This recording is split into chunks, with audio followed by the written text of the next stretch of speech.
ጤና ይስጥልኝ ተመልካቾቻችን። በካናዳ የተነሳው ከፍተኛ ሰደድ እሳት በርካታ የአሜሪካ ከተሞችን በጭስ ማፈኑ ተነገረ። የዓለም ዋንጫ ፍጻሜ ጨዋታ ለሌላ ጊዜ ሊራዘም እንደሚችል እየተነገረ ነው። ፕሬዝዳንት ትራምፕ ካናዳ ላይ ተጨማሪ ታሪፍ ለመጣል ዝተዋል። በዝርዝር እንመለከታለን።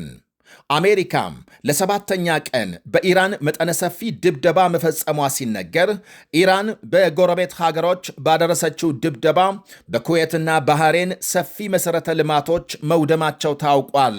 በኩዌት የአውሮፕላን በረራ ተቋርጧል። ሌሎችም አሉን። በላይ በቀለ ነኝ።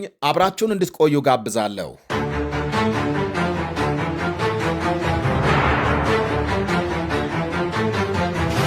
በካናዳ የተነሳ ሰደድ እሳት የአሜሪካ ከተሞችን በጢስ ማፈኑን ተከትሎ ፕሬዝዳንት ዶናልድ ትራምፕ በካናዳ አዲስ ታሪፍ ለመጣል ዛቱ። የዓለም ዋንጫ ፍጻሜ ጨዋታ ሊዘገይ እንደሚችል ተነግሯል። ትራምፕ ሆን ተብሎ የተደረገ ቸልተኝነት ባሉት በዚህ ሰደድ እሳት ሳቢያ አዲስ ቀረጥ ለመጣል ሲዝቱ አሜሪካም ባልተገባ ሁኔታ በቆሸሸ በተበከለና ጤናማ ባልሆነ አየር እየታፈነች ነው ሲሉ ካናዳን ወቅሰዋል። የካናዳ የደን እሳት መከላከያ ተቋም እዚያው ካናዳ ውስጥ 900 ገደማ ሰደድ እሳቶች የተነሱ ሲሆን አብዛኞቹ ከቁጥጥር ውጪ ናቸው ብሏል። ከነዚህም መካከል ከ190 በላይ የሚሆኑት በኦንታሪዮ እየተዛመቱ መሆናቸውን ትራምፕ ለካናዳ ጠቅላይ ሚኒስትር ማርክ ካርኒ ስልክ በመደወል ሀገራቸው ሆን ብላ በቸልተኝነት ስላደረሰችው ጥፋት ማብራሪያ እንደሚጠይቁ ገልጸዋል። ሀገሪቱ ደኖቿንና ቁጥቋጦቿን በአግባቡ አልጠበቀችም ሲሉ ከሰዋል። ሪፐብሊካን አጋሮቻቸው ይህንን ጉዳይ ተጠቅመው ካናዳን 51ኛዋም የአሜሪካ ግዛት ለማድረግ ትራምፕ ቀደም ሲል ያነሱትን ሐሳብ በድጋሜ ቀስቅሰዋል። ይህ አስተሳሰብ ካናዳውያንን ያስቆጣ ሲሆን ብዙዎች ወደ ደቡባዊ ጎረቤታቸው አሜሪካ የሚያደርጉትን ጉዞ እንዲያቆሙ ምክንያት ሆኗል። ሌሎች ደግሞ በካናዳ የገንዘብ ድጋፍ የሚገነባውንና ኦንታሪዮን ከሚቺጋን ስቴት የሚያገናኘውን የጎርዲ ሃው ዓለም አቀፍ ድልድይ መክፈቻ እንዲዘገይ በበይነ መረብ ላይ ሐሳብ አቅርበዋል። ካናዳ እስካሁን ለትራምፕ የታሪፍ ማስፈራሪያም ምላሽ አልሰጠችም።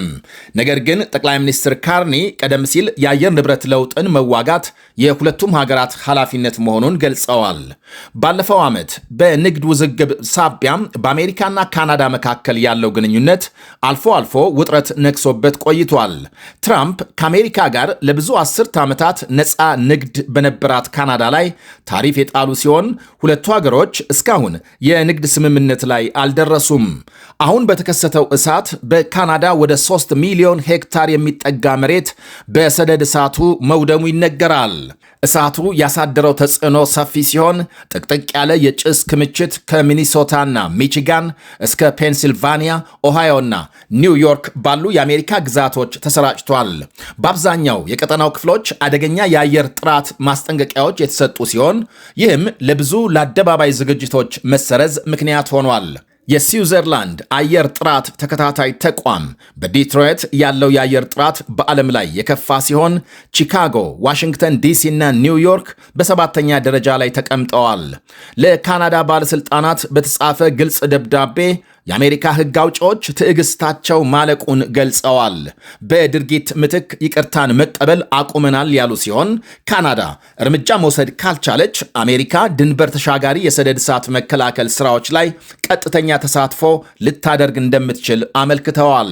ባለፈው ዓመት ይሄ ጉዳይ በአስቸኳይ እንደሚታይ ተነግሮን ነበር፣ ነገር ግን አልተደረገም በማለት የተከራከሩ ሲሆን አክለውም በካናዳ ዝግመትና ቸልተኝነት የአሜሪካውያን ሳምባ ከዓመት ዓመት ዋጋ እየከፈለ ነው ብለዋል። የቶሮንቶ ዩኒቨርሲቲ መምህር ዶክተር ፓትሪክ ጄምስ የአየር ሁኔታም ዓለም አቀፍ ድንበሮች አይገድቡትም ይላሉ። ጭስ አንዴ ወደ ከባቢ አየር ከገባ በኋላ ነፋሱ ወደሚወስደው ቦታ ሁሉ ይጓዛል። እናም ከአሜሪካ ሰደድ እሳት የሚወጣው ጭስ በቅርብ ዓመታት ካናዳ ውስጥ ጉዳት አስከትሏል ሲሉም አክለዋል።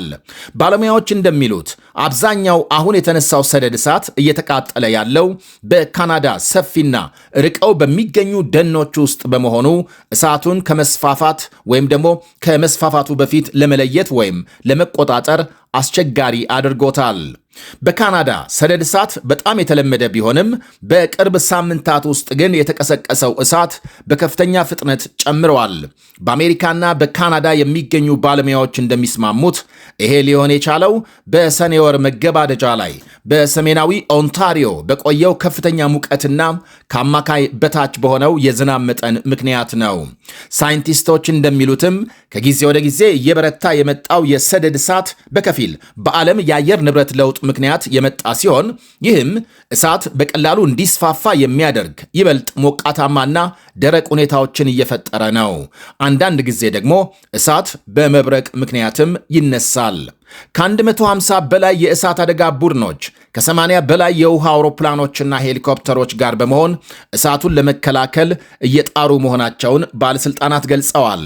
መንግሥት ከ2018 ጀምሮ ለሰደድ እሳት ከ1 ቢሊዮን ዶላር በላይ ማውጣቱንና ለእሳት አደጋ መከላከያ በየዓመቱ ከተመደበው መደበኛ በጀት በላይ በተደጋጋሚ እንደሚወጣ አክለዋል።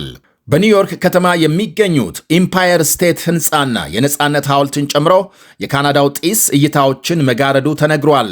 በተመሳሳይ በዋሽንግተን ዲሲ የሚገኙ ብሔራዊ መታሰቢያዎች በጭጋጋማው አየር ተሸፍነዋል።